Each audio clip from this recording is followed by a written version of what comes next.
ఇవాళ మీరు చేసినటువంటి అక్రమ మద్య విధానం వల్ల దాదాపు కొన్ని లక్షల మంది లివర్ల వ్యాధులతో, కిడ్నీ వ్యాధులతో, పెరాలసిస్ వచ్చి మీరు పనికిరాని బ్రాండ్ తీసుకురావడం వల్ల అనేక మంది మృత్యువాత పడ్డారు.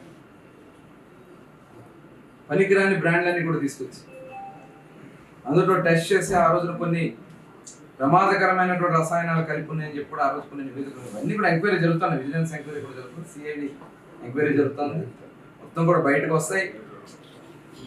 ఇదే కాకుండా ఇలిసిట్ లిక్కర్ రేట్లు విపరీతంగా పెంచడం వల్ల విపరీతంగా ధరలు పెంచి 60-50 రూపాయలు ఉన్నటువంటి క్వార్టర్ బాటిల్ని 250-300 చేస్తే అవి తాగలేక కొనలేక నాటుసారాకు అలవాటు పడ్డారు. నాటుసారా వల్ల కొన్ని ప్రాంతాల్లో వాళ్ళ జీవితాలు పోయింది. దాదాపు జంగారెడ్డిగూడెంలో 42 మంది చనిపోవడం జరిగింది. ఇలా చాలా ప్రాంతాల్లో చిన్న వయసులోనే వితంతువులుగా మారిపోతా ఉన్నారు ఆడబిడ్డలు. ఇవాళ దానికోసమే నవోదయం 2 ప్రోగ్రాం తీసుకున్నాం. ఈ నవోదయం 2 ద్వారా టోటల్ ఆంధ్రప్రదేశ్ రాష్ట్రంలో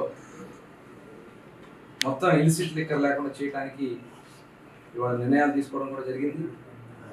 అదే కాకుండా డ్రగ్స్, గంజాయి, దానికోసమే ఈగల్ మరి టీమ్స్ కూడా ఏర్పాటు చేసుకోవడం జరుగుతుంది. ఈ ఈగల్ టీమ్ ద్వారా రాష్ట్రంలో సమూలంగా డ్రగ్స్ కానీ గంజాయి కానీ లేకుండా చేయడానికి కార్యాచరణ ముందుకెళ్ళిపోతా ఉన్నాం.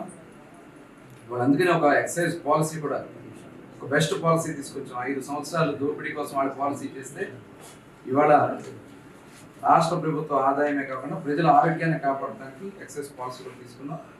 ఇవాళ ఆంధ్రప్రదేశ్ రాష్ట్రంలో మద్య విధానం వల్ల అది ప్రజలకు ఇబ్బంది కలిగించకుండా సంపూర్ణ ఆరోగ్యంతో ఉండే విధంగా కార్యక్రమంతో ముందుకెళ్తున్నాం. ఇందులో ఎవరైతే ఇన్వాల్వ్ అయినారో వాళ్ళందరూ కూడా తప్పించుకోవడానికి సందర్భంగా తెలియజేస్తారు.